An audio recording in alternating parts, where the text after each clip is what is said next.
En el capítulo 1 de la Biblia, versículo 1, el libro del Génesis, así comienza la descripción de Dios.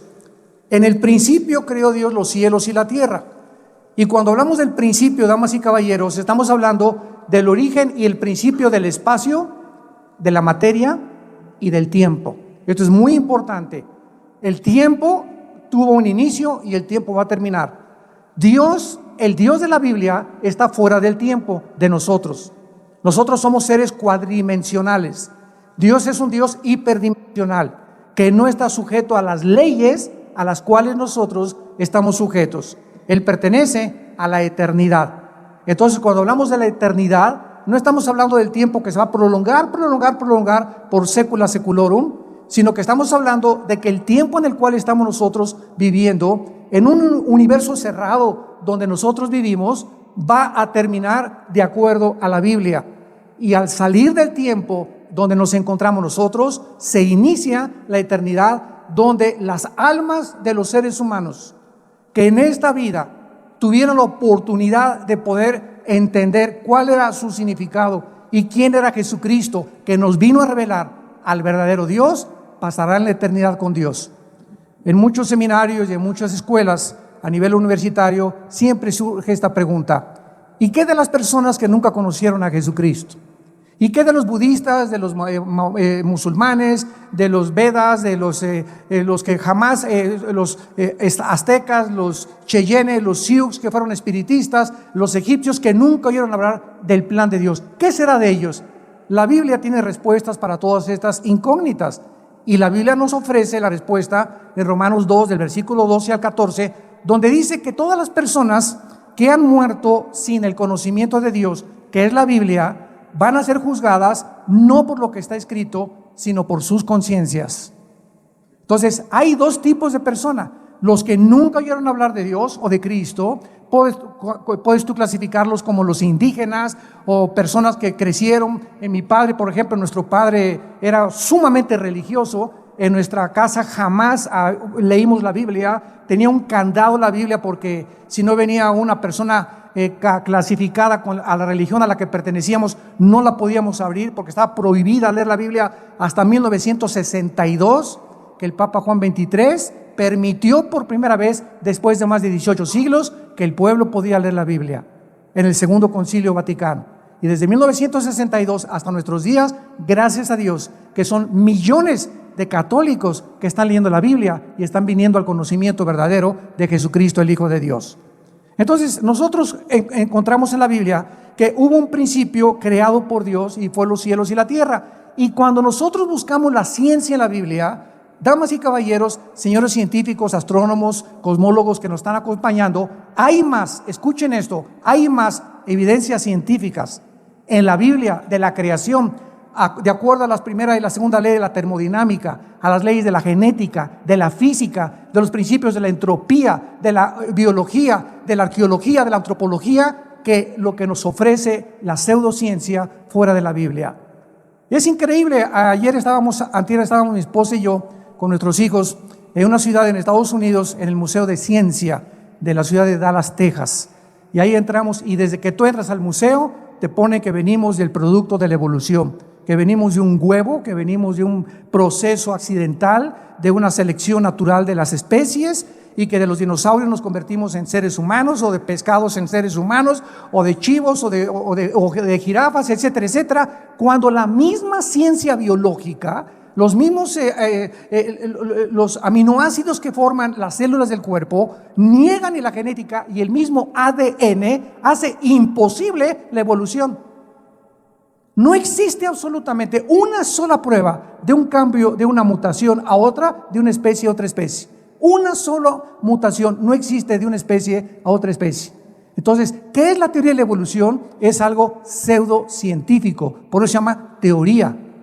Cuando Carlos Darwin hizo el libro El origen de las especies, Carlos Darwin, tú lees su libro y vas a encontrar este vocabulario: chance y, quizá, no sé, no estoy seguro, a lo mejor. Este lenguaje no es científico, y el título del libro dice El origen de las especies y nunca dice cuál fue su origen. Qué increíble, ¿verdad? Qué contradicción más tremenda que tú escribas un libro del origen de los leones y nunca pones en el libro cuál es el origen de los leones o el origen del ser humano. Solamente son especulaciones, hipótesis, etcétera, etcétera, filosofías. Pero el ser humano, como hace un momento lo escuchamos en el testimonio, el ser humano es impresionantemente engañado. Y somos engañados, y por eso hay seguidores de todo. Hay seguidores de Satanás, hay seguidores de los radicales musulmanes que les hacen creer que 42 vírgenes lo están esperando si se amarran bombas y se explotan. Hay seguidores para todas las cosas, para todas las filosofías, para todas las creencias existen en el ser humano. Porque el ser humano nunca ha oído: yo soy el camino, la verdad y la vida, lo dijo Jesucristo. Y es cuando llegas a Jesucristo, cuando llegas a la Biblia, cuando te das cuenta que las vendas se te caen y por primera vez en tu vida te enfrentas a la luz y a darte cuenta que el universo que existe, antes de nosotros existió otro universo. Dice la Biblia en el libro de Hebreos capítulo 11, versículo 3, estas palabras: por la fe entendemos haber sido constituido el universo por la palabra de Dios, de modo que lo que se ve fue hecho de lo que no se veía. Y vamos a partir de este punto. Antes de que Dios dijera: en el principio Dios creó los cielos y la tierra, la Biblia dice que había otra dimensión antes de la creación del universo físico, visible, terrenal.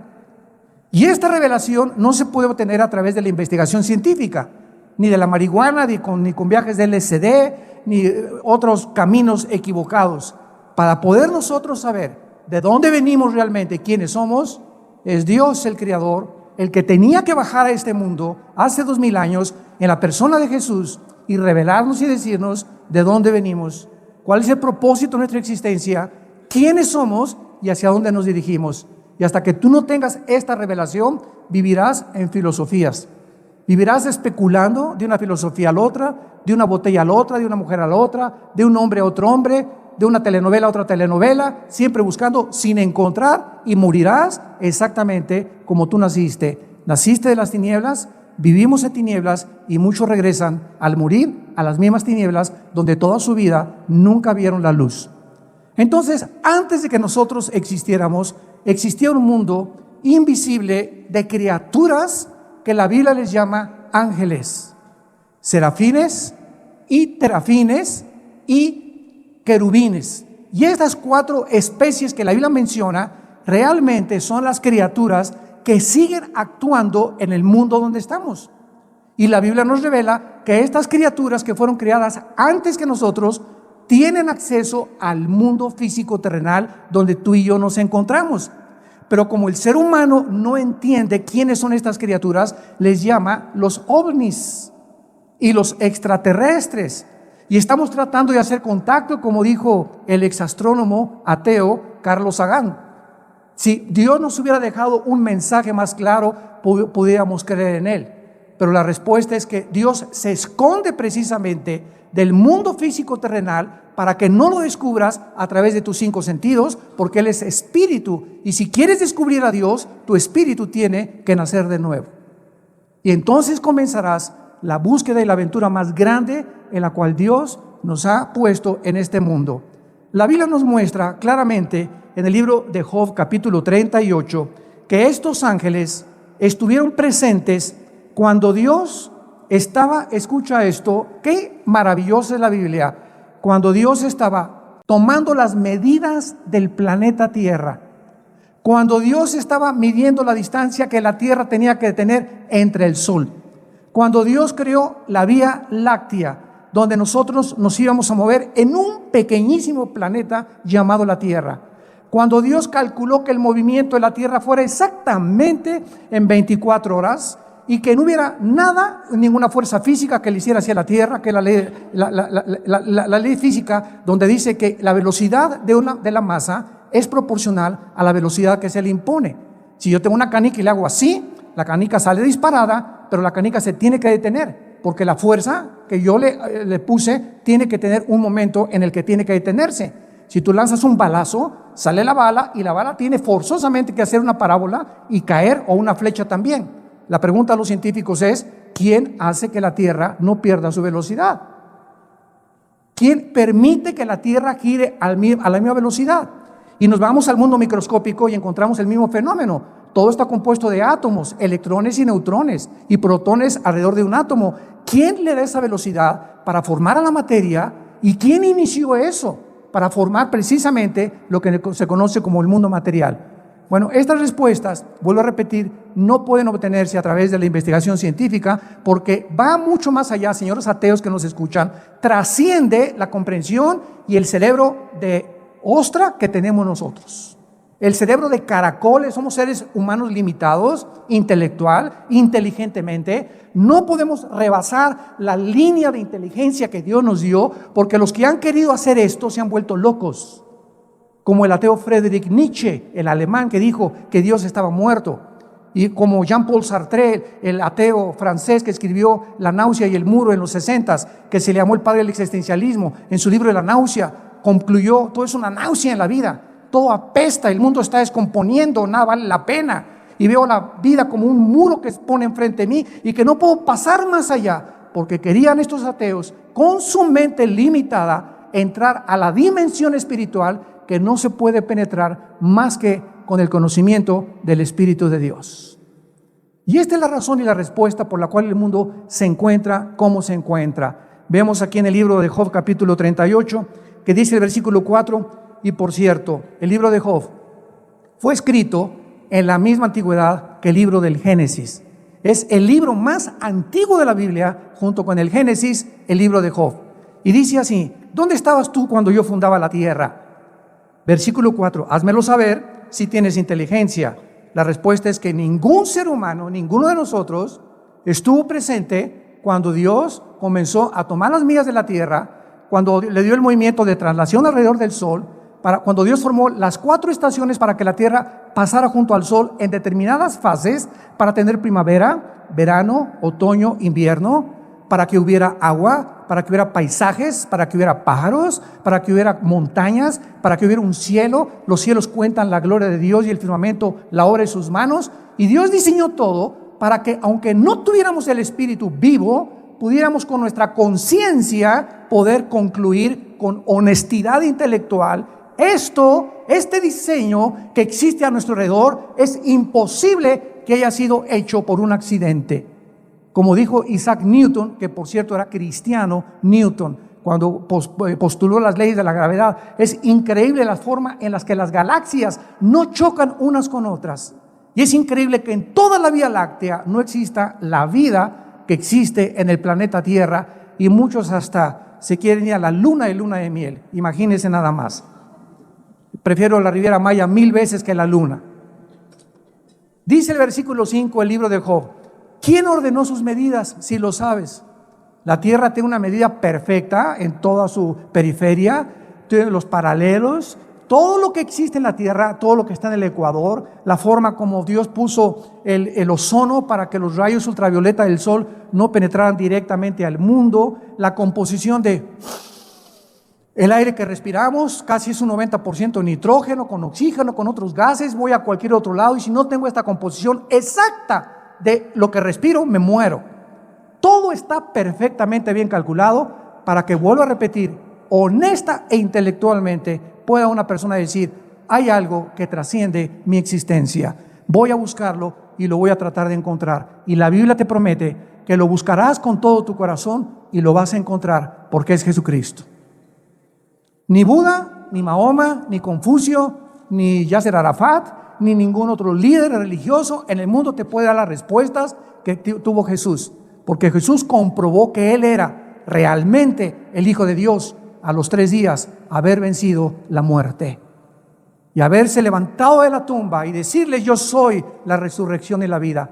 Todo lo que les dije es comprobado y Dios pone el sello: este es mi Hijo bien amado, porque lo levanté de los muertos, y su resurrección es la garantía y la esperanza que tenemos todos nosotros de volver a vivir algún día.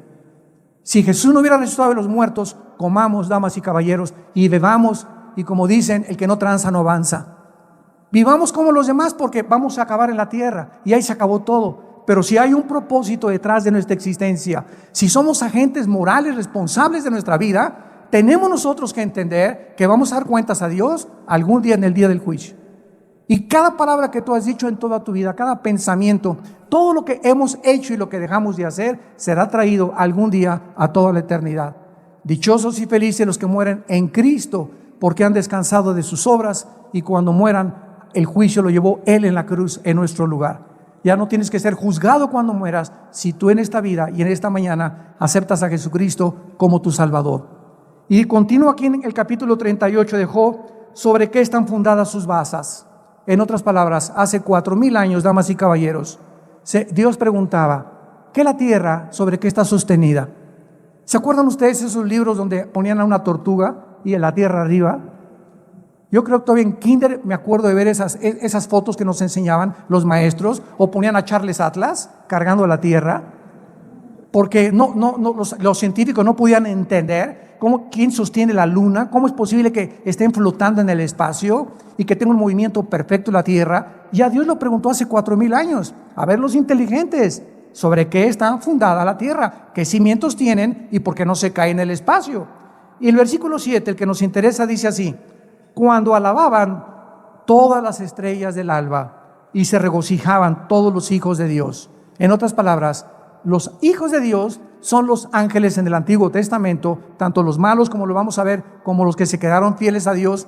Pero la Biblia nos dice que cuando Dios estaba formando la tierra, las únicas criaturas que existían, no había sapos, ni ranas, ni rinocerontes, ni seres humanos, ni el hombre cromañón, ni el hombre Pekín, y tantas tonterías que han hecho, que son fraudes intelectuales de la antropología. Ninguno es el hombre Pekín, el hombre cromañón, el hombre del Neandertal. Todos son fraudes intelectuales que trataron de juntar huesos de animales con huesos humanos para comprobar de que era el eslabón perdido. Todos son fraudes intelectuales. No había nadie más que los ángeles de Dios. Y Dios les permitió ver cómo podía Dios hacer la tierra. Sin embargo, todas estas criaturas que existieron antes que nosotros fueron creadas igual que nosotros, con libre albedrío.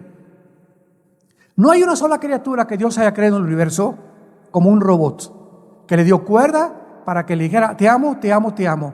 Los mismos ángeles que vivían cerca de Dios, Dios les dio la oportunidad de escoger ellos quedarse cerca de Dios o rebelarse en contra de su Creador. Y la criatura, de acuerdo a la Biblia, más hermosa, más poderosa, más inteligente y más sabia después de Jesucristo, aunque Jesucristo no fue creado desde luego, pero la criatura creada más espectacular y majestuosa de toda la creación de Dios fue un querubín llamado Lucifer, que muchas personas lo ponen con cuernos y con cola, y sin embargo es la criatura más hermosa que Dios creó desde el principio del tiempo hasta el final del tiempo. No ha habido ninguna otra criatura creada como Lucifer, y encontramos su creación en el libro de Ezequiel, capítulo 28. Y dice así en el versículo 13, qué interesante: en Edén, en el huerto de Dios estuviste. Esto significa, damas y caballeros, que el planeta Tierra ya había sido ocupado anteriormente por nosotros. El planeta Tierra ya había sido ocupado anteriormente por nosotros, no por seres humanos, sino por criaturas angelicales. Y fue precisamente cuando Dios colocó a Adán y a Eva en el huerto del Edén que ya se encontraba ahí Satanás, porque su palabra, como lo vamos a ver en en Isaías 14 y Ezequiel 28, la palabra de Satanás primero era Lucifer, que significa, o Luzbel, el portador de la luz, Jailel en el hebreo. Dios no creó al diablo. La palabra diablo significa el que engaña o el engañador. Y la palabra Satanás o Satán en el hebreo significa el adversario. Entonces, Lucifer, el que portaba la luz, se convirtió en un adversario de Dios. Se convirtió en el enemigo de Dios y en el acusador de todas aquellas personas que Dios iba a crear para poder traer a nuestra vida tormento, ansiedad, estrés. Dios no te ama, Dios no te quiere, Dios no se preocupa por ti, y poner ese temor que es la antítesis de la fe cristiana, el temor. El arma más grande que Satanás usa es el temor. Y es el espíritu más poderoso que nos impide y nos congela, nos detiene el poder desarrollarnos. ¿Qué es el temor? ¿Es una expectación o es algo que tú anticipas que va a salir mal y que la mayor parte de las veces no sale mal? Pero ese es el temor. Esto no va a salir a bien y no me voy a casar, y qué me va a pasar, y si mi esposo se muere, y si mi esposa se muere y no me deja el dinero, y si esto y el otro, y comenzamos a anticipar cuestiones que se vuelven obsesivas, se convierten en un estrés y se convierten en depresiones. Y te amargas tu vida, la cortita vida que tenemos, tan corta que es, para que vivas amargada y vivas amargado, y Satanás te grita: alabío, alabao, alabim bomba. Esa mi panchita, esa mi panchita, ese mi panchito, ra, ra, ra. Y Jesús viene a librarnos de ese espíritu para que podamos nosotros tener el espíritu y libertad de poder y amor propio. Dice la Biblia en Ezequiel 28 que Satanás fue criado en el Edén. En el huerto de Dios estuviste, de toda piedra preciosa, de cornerina, topacio, jaspe, crisólito, berilo, etcétera, etcétera. Todo el vestido de Satanás eran todas las joyas que ahorita hacen que la mayor parte de los humanos se maten por ellas. Por los diamantes, por el oro, por la plata, por los jaspes, por las esmeraldas, lo que consideramos lo más así, lo más hermoso. Y una mujer que trae un collar de perlas verdaderas o de esmeraldas, ¿verdad? Es de millones de dólares. Todo el vestido de Satanás fue creado por, escuchen, porque esas piedras, esas gemas preciosas ya estaban aquí en la tierra. Y lo vamos a ir desarrollando para que vean lo interesante de la forma de la creación humana. Dice el versículo 14: tú, querubín, así le llama a Dios, grande protector. Noten, el Luzbel era el protector de la santidad de Dios. Se le llama protector. Aquí es antes de que él cayera en el pecado y la rebelión. Fue creado hermoso, precioso, con su vestido lleno de joyas, impresionantemente maravilloso, poderoso, sabio, y además era el que guardaba y protegía a Dios. Y la pregunta es: ¿de qué? Si el pecado no había entrado. Muy bien, el pecado no había entrado, porque el pecado entró primero en los ángeles antes que nosotros, pero sin embargo había el potencial en esas criaturas de que se rebelaran.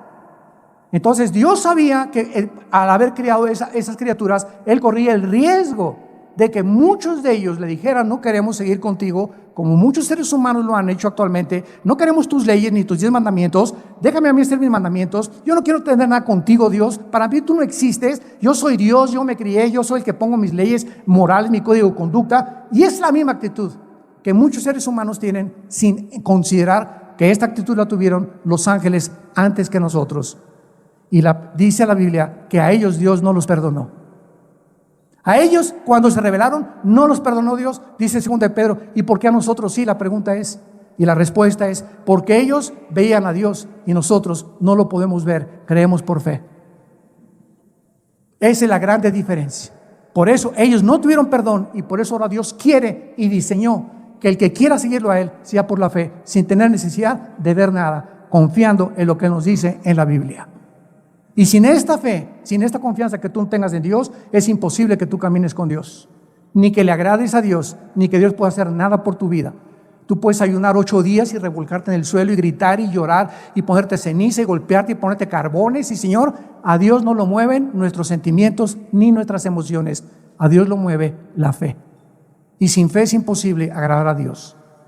Este querubín protector dice: te puse en el santo monte de Dios, allí estuviste en medio de las piedras, perfecto eras, versículo 15, en todos tus caminos, desde el día que fuiste creado hasta que se halló en ti, Eguel, en el hebreo con W, que se tradujo maldad y que significa injusticia en el vocabulario de nosotros actualmente.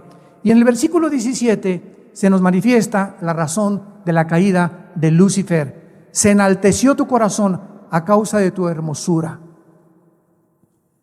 Muchas veces he oído la maldición de Miss Universo, la maldición de los hombres guapos, o la maldición de aquellos que tienen todo absolutamente y que no saben que esa belleza y que esa guapura o que ese buen estado en el que tú te encuentras o ese dinero o las propiedades que tú heredaste, no sabes y no es reconocido que vienen de Dios.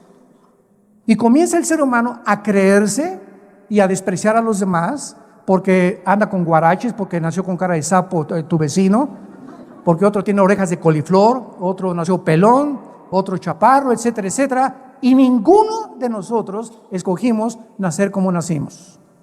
Y cuando vienes a Jesucristo, Él viene a penetrar todas las barreras sociales y a mostrarnos que no somos ante Él diferentes. Somos creación suya.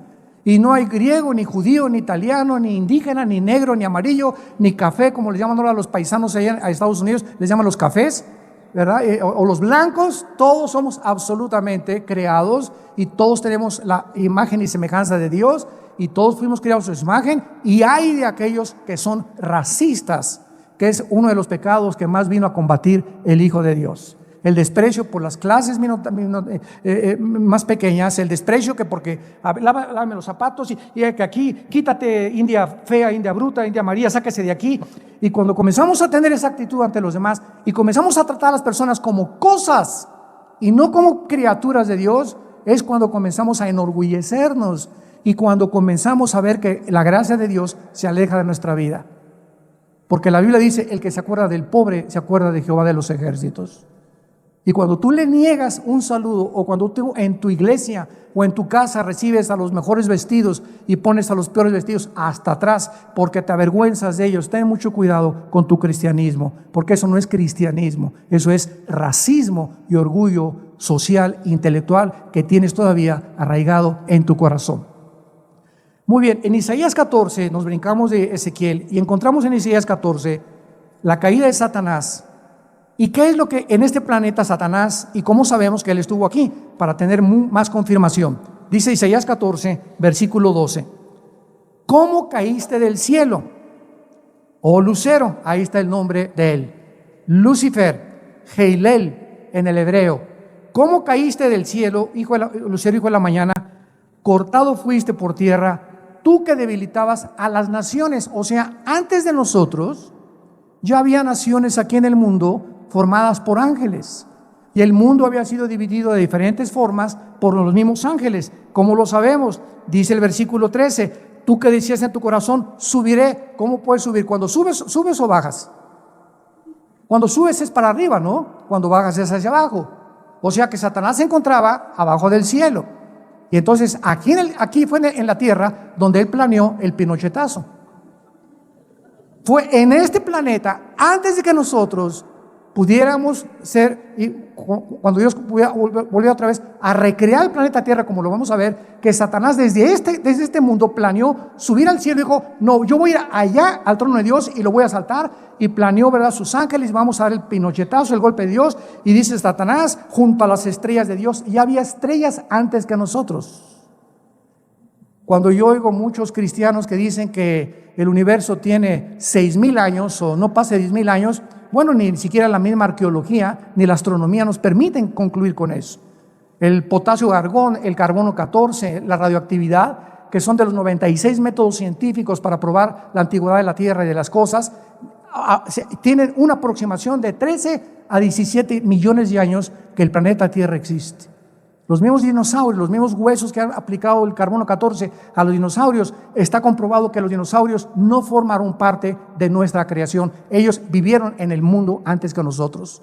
Los dinosaurios son fósiles que existieron en el mundo preadámico antes que nosotros. Yo siempre lo creí desde que me convertí a Jesucristo, porque no se podía comparar ni se podía llegar a la conclusión de que si el hombre fue creado con los dinosaurios hubieran acabado con nosotros, hubieran acabado con la raza humana, ¿verdad? Porque no había arma que pudiera penetrarnos, y en aquel tiempo no había ni siquiera municiones.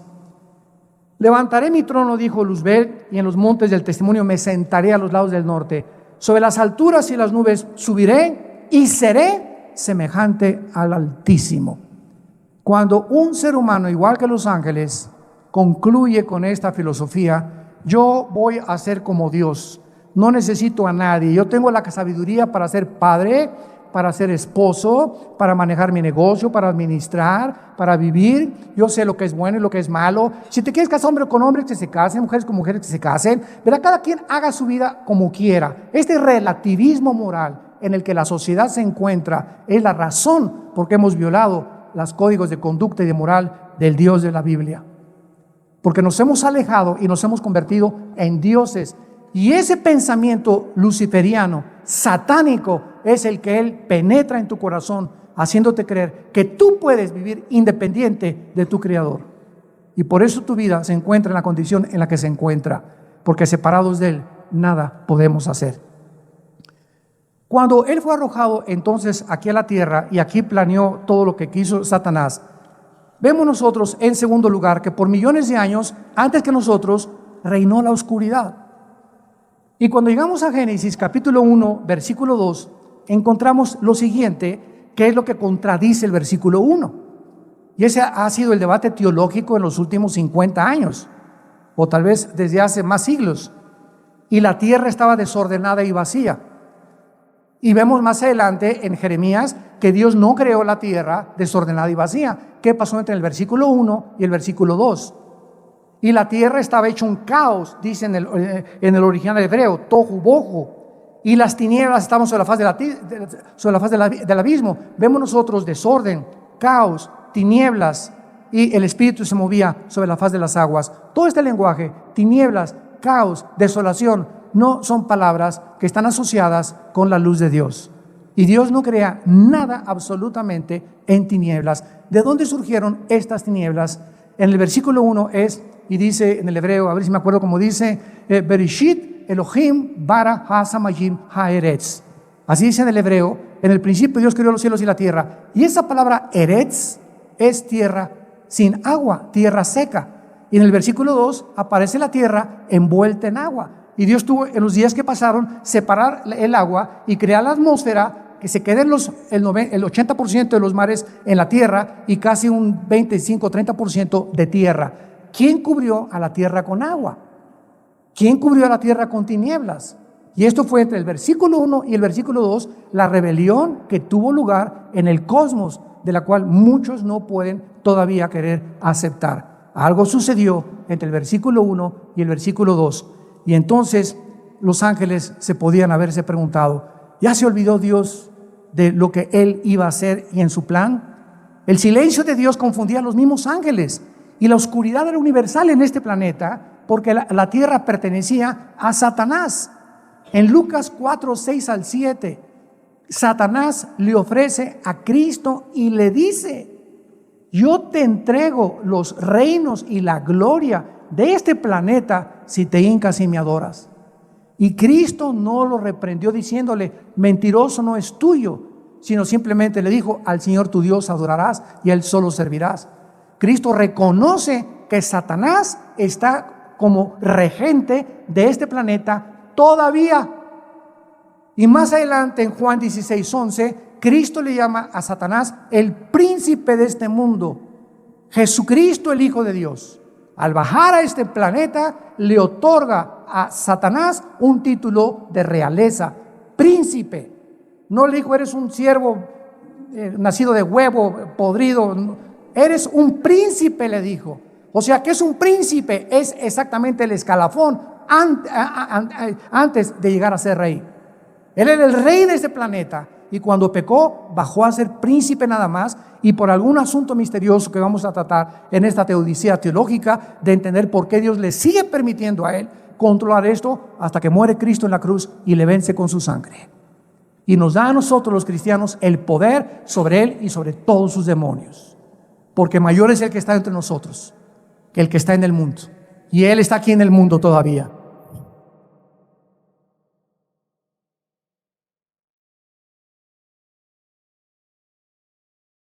El apóstol Pablo en Efesios 2:2 le llama también el príncipe de la potestad del aire.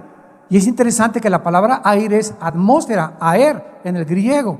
O sea que Satanás opera no en la luna ni en Marte, Satanás opera de la atmósfera hacia abajo, de acuerdo a la Biblia.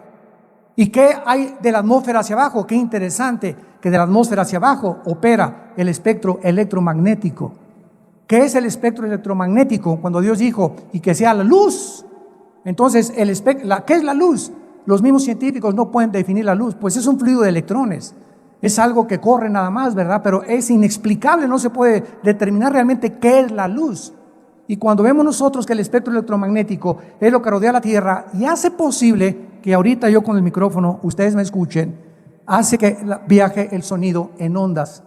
Tú prendes un radio y ahorita aquí junto a nosotros hay 500 frecuencias invisibles. Pero tengo un aparatito que se llama el radio y pongo la charrita del cuadrante, pongo el XW, pongo esto y de acuerdo a como yo le mueva, la banda va agarrando, la banda la que yo sintonizo y esa la trae a mis oídos. Pero aquí están todas en la atmósfera. Y al decir que Satanás es el príncipe de la potestad del aire, nos habla Dios que Él está a cargo de las comunicaciones del mundo.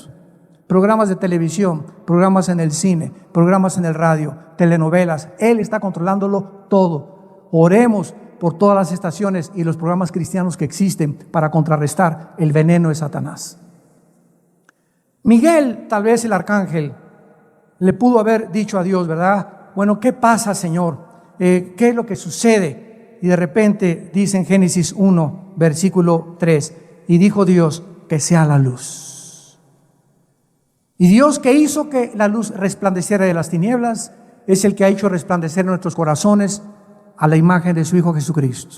Lo dice en 2 Corintios capítulo 4. Y así como Dios hizo que del universo resplandeciera la luz y de las tinieblas desaparecieran y apareciera la luz, así nosotros nacimos en tinieblas y cuando Cristo entra, se van las tinieblas y comienzas tú a caminar en esa luz que se llama Jesucristo.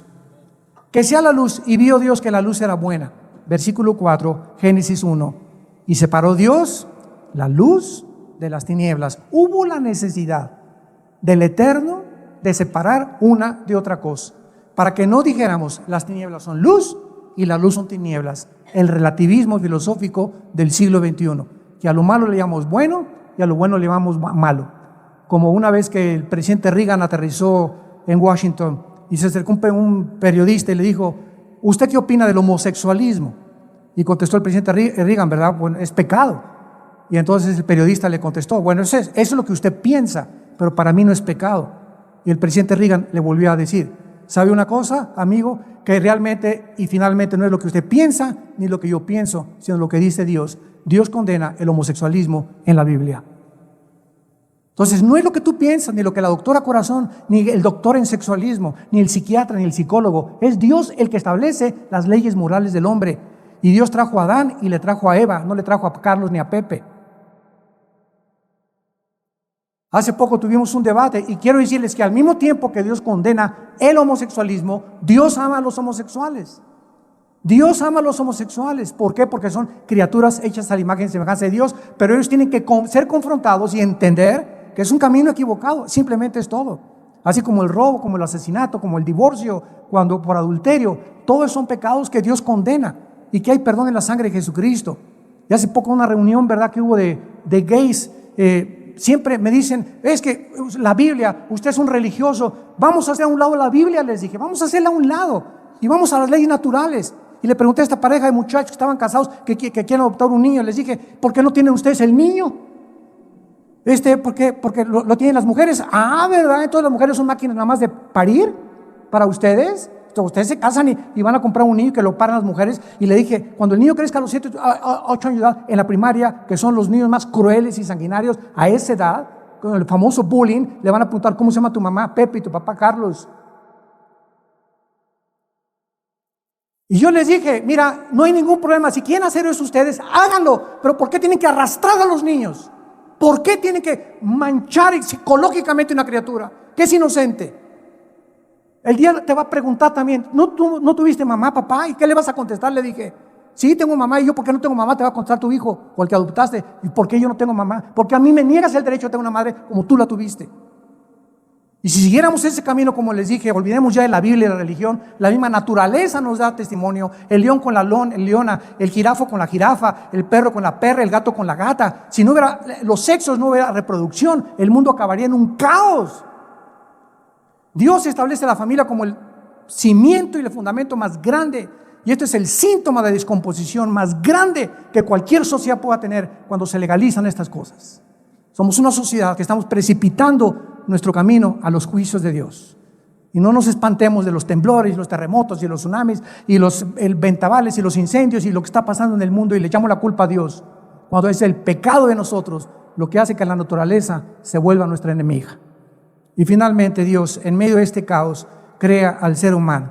Y dice la Biblia en Génesis capítulo 1, versículo 26, que Dios, después de todo este caos, decide poner una criatura en este mundo, más débil que Satanás, inferior que los ángeles, para que estas criaturas, que nos llamamos los seres humanos, pudiéramos algún día entender la razón por la cual estamos en este mundo, porque Dios quiere que nosotros, no los ángeles, escuchen, Dios escogió que nosotros los seres humanos reináramos eternamente con su Hijo Jesucristo.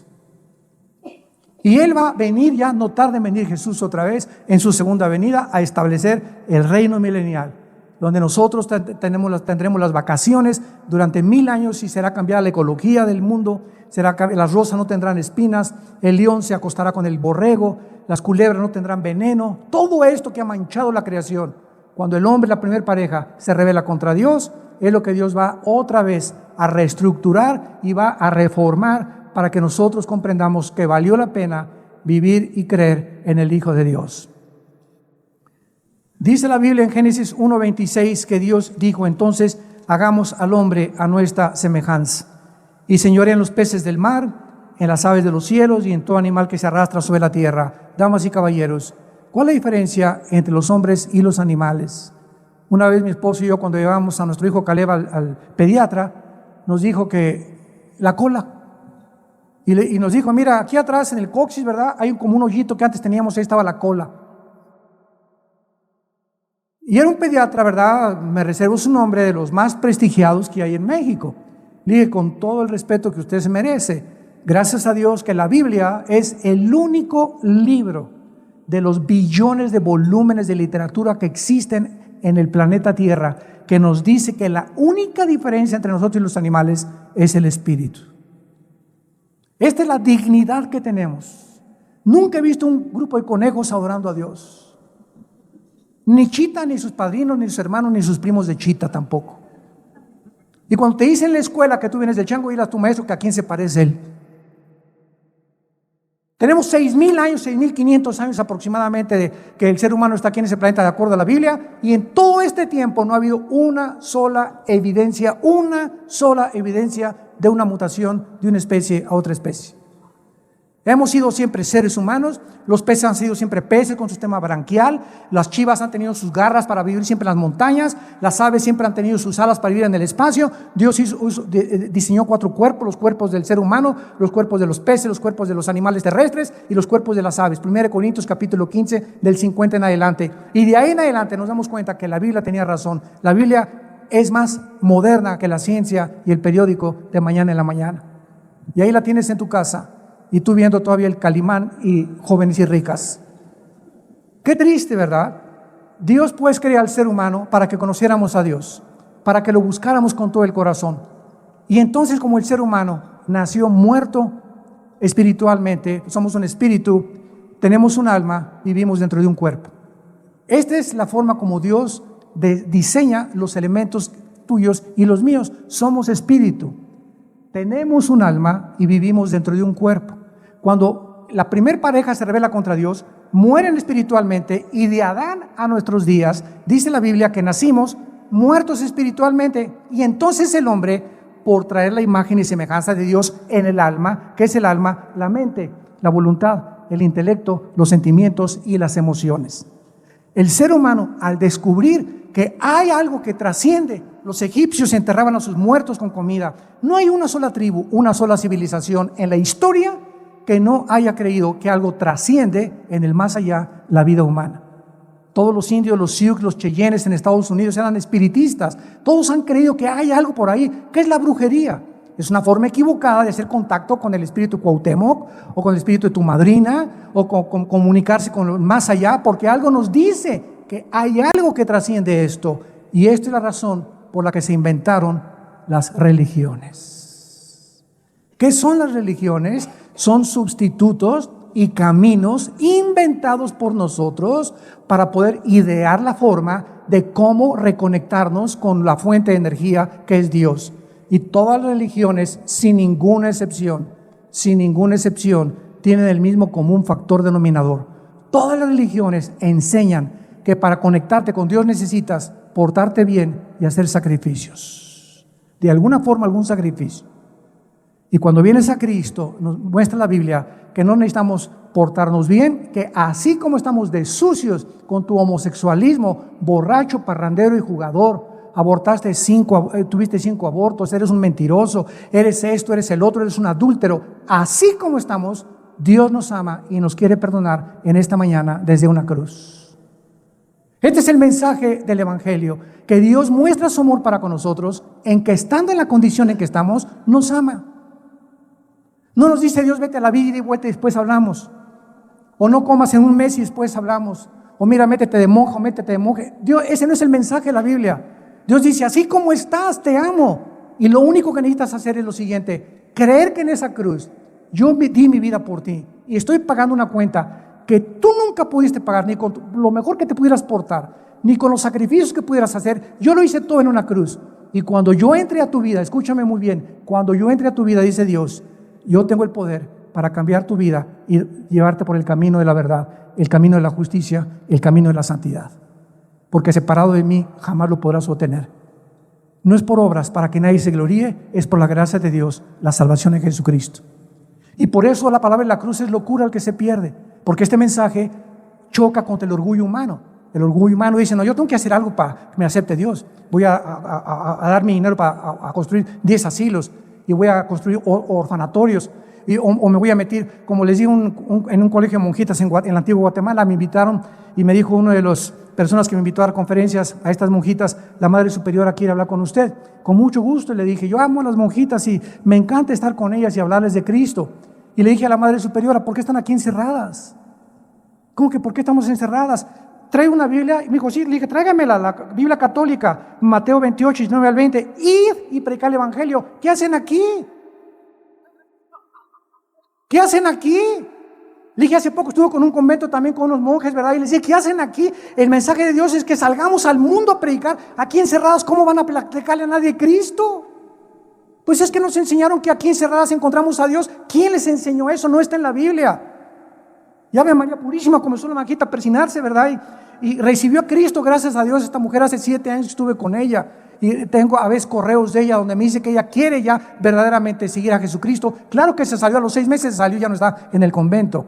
Anda por allá por Perú, por Paraguay, por Centroamérica, y está tratando, ¿verdad?, de ir a iglesias y poder crecer en Cristo, y quería irse misionera al África. Pero es el mensaje que hace encerrado, o sea, los engañó el diablo, los encerró y inventó los conventos, porque ahí encontramos a Dios. Ahí no encontramos a Dios lo encontramos dentro de nosotros, en la persona de Cristo, cuando Él entra a nuestro corazón como nuestro Salvador. Y la iglesia no es un edificio, la iglesia somos nosotros las personas, donde 4 o 5 se reúnen, ahí estoy en medio de ellos. Digo a Jesucristo, ¿por qué, damas y caballeros, tanta ignorancia? ¿Por qué tanto paganismo? Porque ignoran la Biblia. Porque ignoran la Biblia. Mi pueblo pereció por falta de conocimiento, porque cuando conozcan la verdad los hará libre. Es un mensaje que choca contra el orgullo religioso. Es un mensaje que choca contra el intelecto del ser humano. Pero Dios escoge este mensaje para que pudiéramos nosotros conocerle y aceptar a su Hijo en nuestro corazón. ¿No quisieras tú en este plan cósmico de Dios, donde Él ideó que nosotros, pobres criaturas, ahorita, menores que los ángeles en poder y sabiduría, algún día reinemos con Él? ¿No quisieras en esta mañana salir de este lugar con Él en tu corazón y darle las gracias de que Él te trajo? Es un milagro que tú estés aquí, porque no es coincidencia ni es accidente. Esta mañana tú tenías una cita con Él. Él te trajo con un invitado, te invitó tu primo, tu amigo, veniste de curioso, porque la curiosidad es la que nos mueve muchas veces a encontrar la verdad. Pero por alguna razón en esta mañana Dios quiere tocar tu vida, entrar a tu vida y darte la seguridad del perdón de tus pecados y la vida eterna. Les pido a muchos de ustedes, si gustan, que inclinen su cabeza y le digan a Dios en esta mañana, así, en las circunstancias en que tú te encuentras, no importa lo que tú hayas hecho, la sangre de Cristo nos limpia de todo pecado. Esta es su misericordia. Esta es la gracia de Dios, que Él nos acepta como somos, de pecadores. Y nos dice, mi Hijo lo hizo por ti. Tú nunca lo pudiste haber hecho. por más sacrificios que hayas hecho, por más religiones que hayas adoptado, es la muerte de mi hijo, la medicina para sanar tu alma. Si las religiones salvaran, la muerte de Cristo fue algo desperdiciado. Porque tuvo Jesús en Getsemaní sudar gotas de sangre y decirle: Señor, si hay otro camino, si hay otro camino, búscalo, Señor, y no beba yo esta copa. Señor, mejor diles que se porten bien y nos vemos en el cielo. Que abracen una religión y que los vas a perdonar. Y el Padre le contestó: no, sin derramamiento de sangre no hay perdón de pecados. No somos nosotros los que determinamos la manera de reunirnos con Dios, de reconectarnos con Dios. Es Él. O aceptamos su manera o somos rechazados como Caín. Si tú quieres en esta mañana aceptar este mensaje de gracia, de perdón, dile con toda tu alma estas palabras a Jesús. Señor Jesús, creo que hace 2000 años en esa cruz tu cuerpo fue convertido como un guiñapo humano. Te pusieron espinas, clavos en las manos, destrozaron tu cuerpo con el látigo romano, clavos en tus pies, para que en esa cruz tú me estabas diciendo que me amabas y que me sigues amando.